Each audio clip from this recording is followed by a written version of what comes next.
banyak yang nganggep, aduh values cuma tempel-tempel doang. Iya. Hati-hati, karena Ya. kalau kita nggak punya values, yakin bisa sampai ke situ. Esensi dari business agility itu kemampuan untuk bisa merespon dan beradaptasi terhadap segala perubahan yang terjadi di lingkungan bisnis. Karena bisnis itu harus punya ketangkasannya. Kita tuh bebas dari risiko kegagalan atau risiko kesalahan. Iya. Ya kalau kita tidak melakukan apa-apa. Iya. Tetapi kesalahan paling besar adalah, paling mendasar adalah Anda tidak melakukan apa-apa itu. Ya, Iya, dan tidak akan benar, ada benar, risiko benar. kegagalan gitu. Iya, Tapi itu benar. kesalahan terbesar. Kalau mesin kapasitas 10.000, Mas pengen punya kapasitas 15.000, caranya gimana? Scale up. Ya. Manusia, Sky is the limit. orangnya sama, Ya. pendekatannya berbeda, hasilnya bisa beda. Jadi sebenarnya kita ini luar biasa sekali diberikan perangkat yang beyond the limit. Who is beyond the limit? Is us, the people. Yes.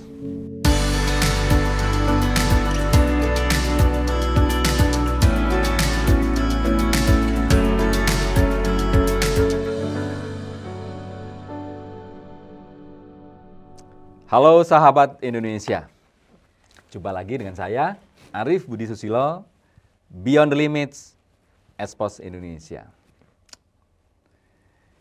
Hari ini luar biasa, saya kedatangan tamu sahabat yang ya pasti luar biasa. Jadi kalau saya pakai kata luar biasa berkali-kali memang luar biasa. Ini beliau sudah hadir di depan saya, Mbak Putih, apa kabar? Kabar baik Mas Abe. Luar biasa. Halo Sobat Bener kan? BNPP. Ya. Sobat BNPP. Oke. Nah, sahabat Indonesia, ini karena kita kedatangan tamu, Mbak Putih ini nama lengkapnya nih, saya biar nggak salah ya, Doktor Kandidat ya, Insinyur Putih Retno Ali, STP, MBA, IPM, Asian Engineer, ICP, ACC, ICP, BAF. Ini apa kok panjang banget ini? Ternyata tadi saya ngobrol, katanya nih Certified Agile Coach di Indonesia. Tapi bukan itu yang nanti kita ingin obrolin, karena beliau ini adalah Director of Human Capital dari Widodo Makmur Perkasa. Iya. Tapi sekarang Director of People Officer. Nah, Mbak Putih, ini Anda kok terkait semua nih dengan tadi agility, terus kemudian terkait dengan human capital diubah jadi people. Kayaknya Anda ini sangat concern dengan people. Nah, apakah ini salah satu rahasia sehingga WMPP menjadi perusahaan yang sangat maju seperti sekarang ini? Kita mulai dari sini dulu ya. Oke, siap. Jadi mungkin kalau boleh ngawalin ya Mas Abi, kenapa human capital saya ganti menjadi people. Oke. Karena human capital, human itu by definition berhubungan dengan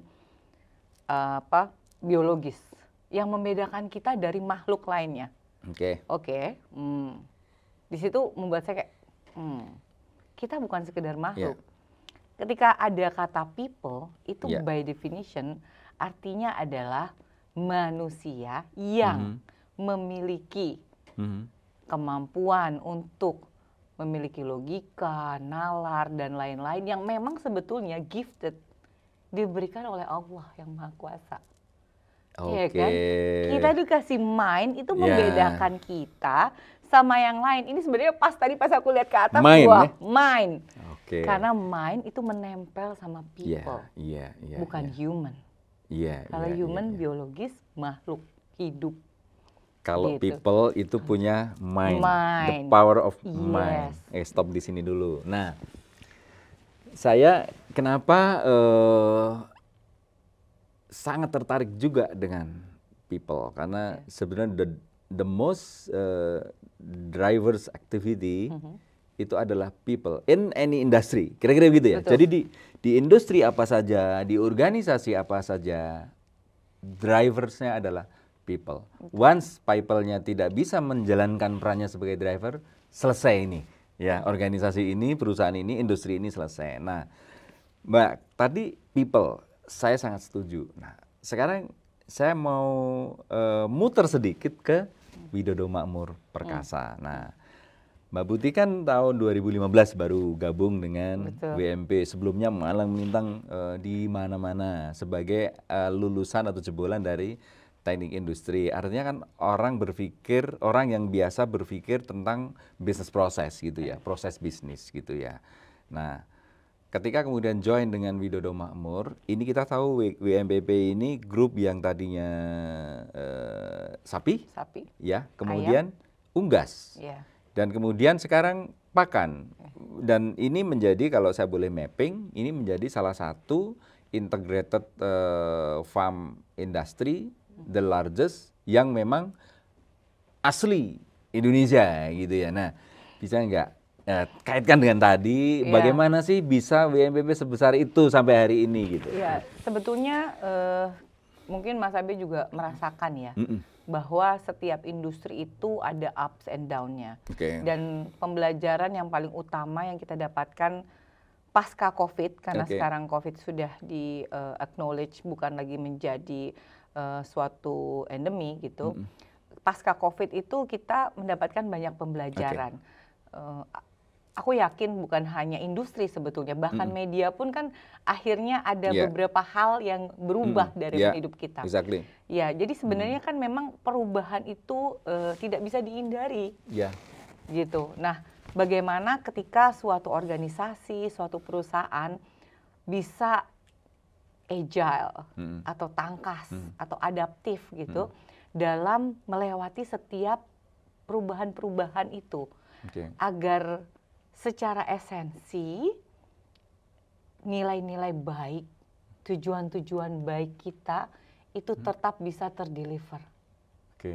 Sebetulnya di situ. Jadi kenapa kita harus melakukan satu dan lain hal strategi yang berubah dari satu era, dari satu masa. Kemarin juga masa pandemi yang terus terang mungkin semua merasakan, Mas.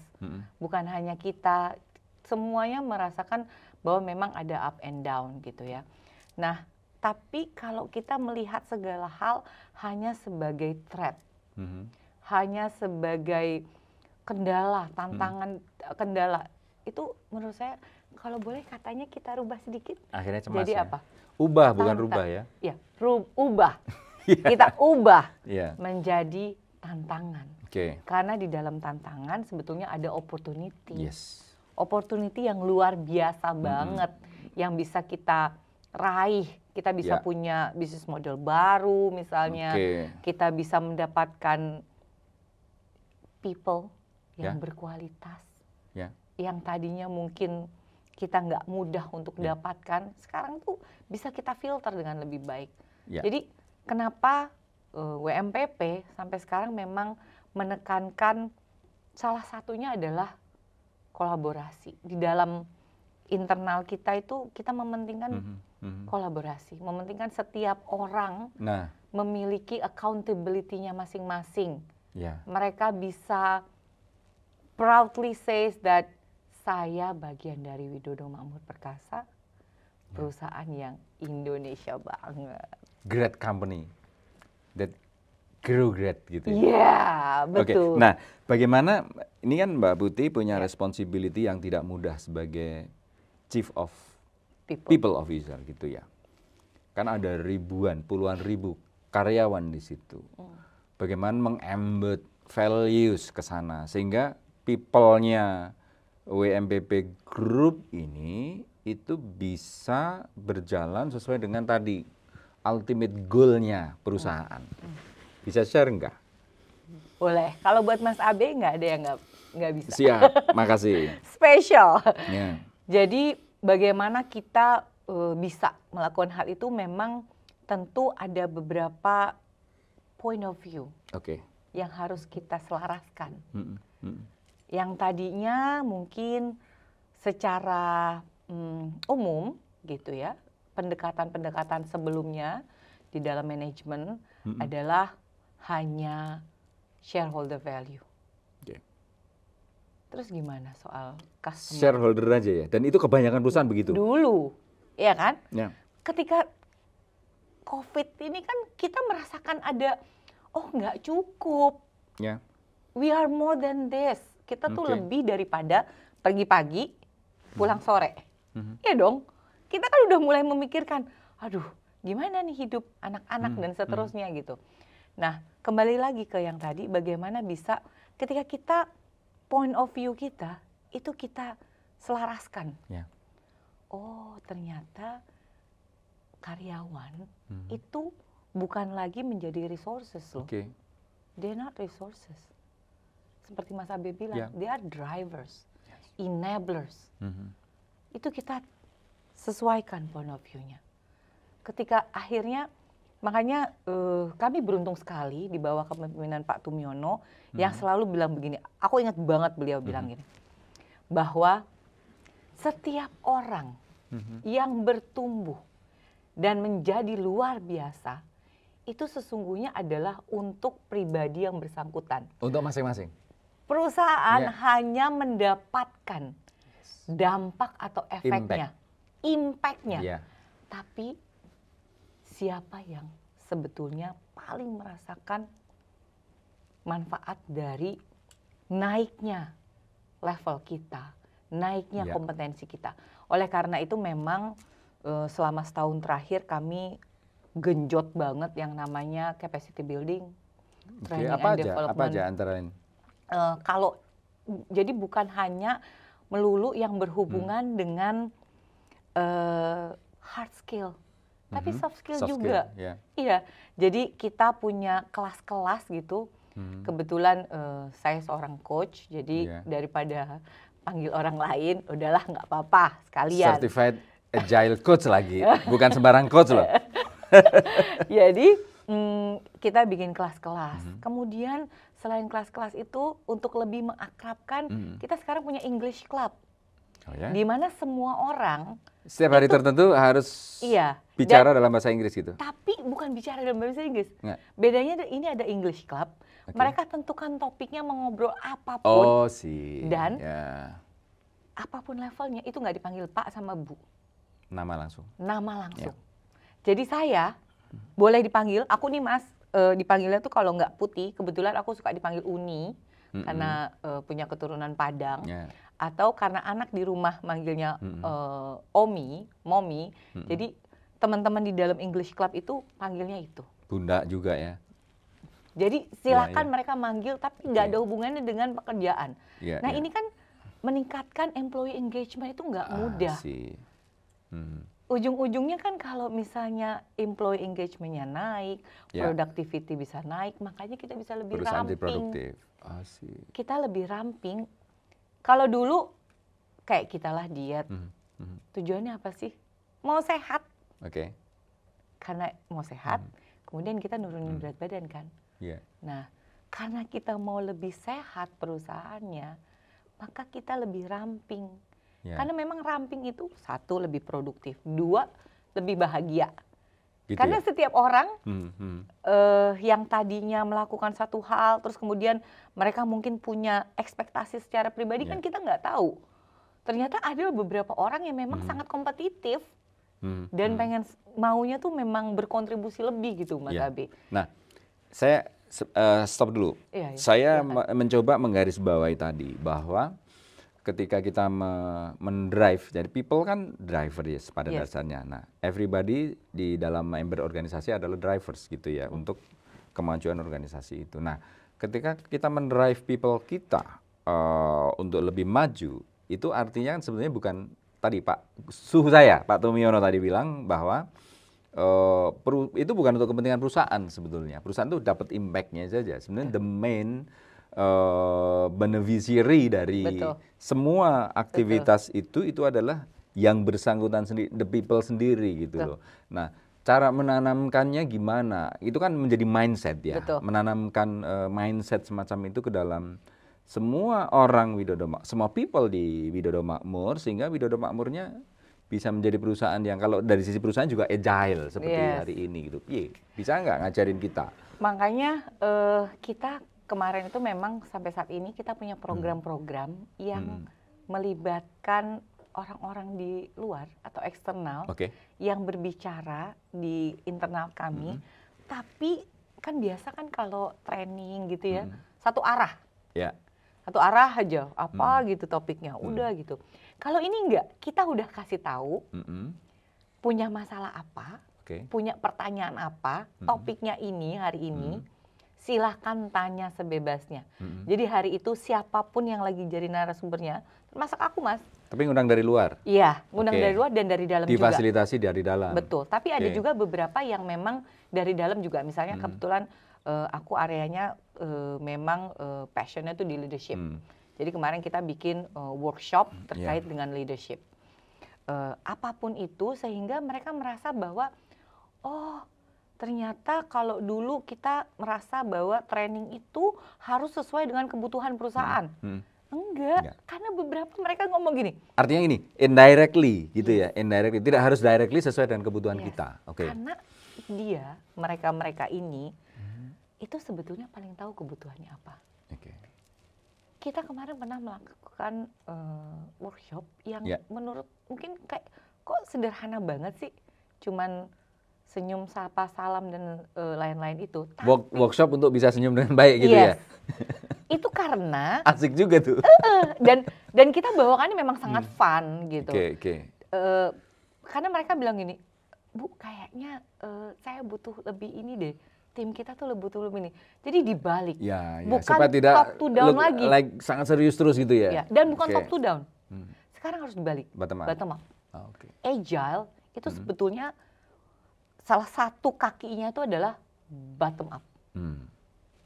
Karena kalau kita top to down, banyak banget yang nggak ketap loh Mas. Mas kan coba Mas, AB sebagai, terus semua. Tapi gini sebentar.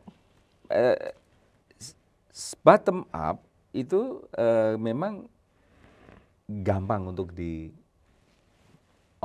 gitu ya. Tetapi mengharapkan inisiatif yang kemudian muncul secara luas dari bottom up kan tidak mudah. Nah, gimana itu triknya WMP? Mbak Buti melakukan itu? Perlu trust memang. Dan salah satu peran leader adalah menjadi representasi dari trust. Ketika saya misalnya perannya apapun, saya adalah saya seorang Putih. Jadi orang tahu bahwa mereka bisa reach out ke saya. Jadi saya walk the talk dulu sih sebetulnya Mas. Saya walk the talk dulu ketika mereka merasa bahwa nggak ada barrier kok. Oh ternyata ucapan ulang tahun itu diberikan langsung sama direktur HR-nya sama semua karyawan. Saya lakukan itu. Selamat ulang tahun itu saya ucapkan langsung dari saya. Saya bilang gitu. Jadi ternyata ketika melakukan walk the talk, ya karena trust itu kan earn ya. Trust itu bukan gifted kan, tapi earn gitu. Ternyata mungkin alhamdulillah I deserve that trust. Akhirnya pelan-pelan mereka mulai butuh ini, butuh ini. Kemudian juga pengaplikasian sistem yang mungkin selama ini agak resisten. Sekarang malah mereka happy ketika pakai sistem. Kalau dulu kan ribet banget sih pakai sistem HRIS itu harus apa segala macam. Sekarang happy, karena apa? Enak ya. Sekarang kita udah tahu. Jadi belum lama ya WMP pakai HR itu misalnya absen, terus kemudian cuti. Terus kemudian pengaturan deployment apa segala macam, pakai itu semua sekarang.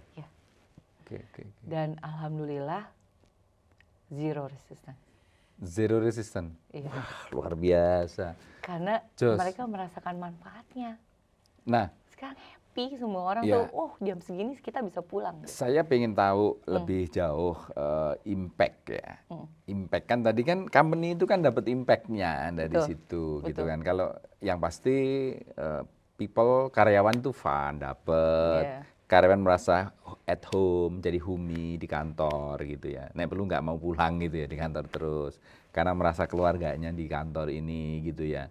Terus kemudian need-nya, kemudian kebutuhan karyawan itu terpenuhi gitu. Nah kemudian overall impact kepada performance perusahaannya so far gimana? Bisa sedikit dielaborate untuk